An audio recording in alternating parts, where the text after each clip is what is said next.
I am utilizing the Bid Integrations plugin to establish a connection between these two platforms. Let's go to Bid Integration Dashboard. Create Integrations. Search and select MasterStudy LMS. Choose a form. Choose a course. Next. Search and select Actions. DirectIQ. Give here the client ID and client secret key.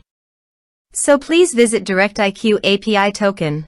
Copy the client ID and client secret key. Paste it here.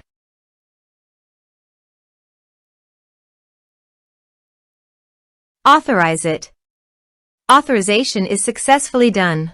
Now click on Next. Select a list.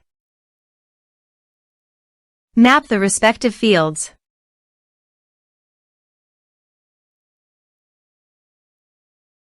Here are advanced features in conditional logic. If you want, you can use it for your own requirement. Click on Next.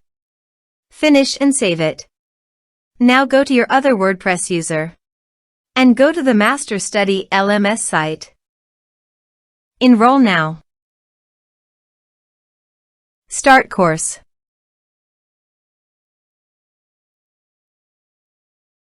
Course enrolled successfully. Now go to DirectIQ and you can see the data came successfully in DirectIQ. Thanks for watching.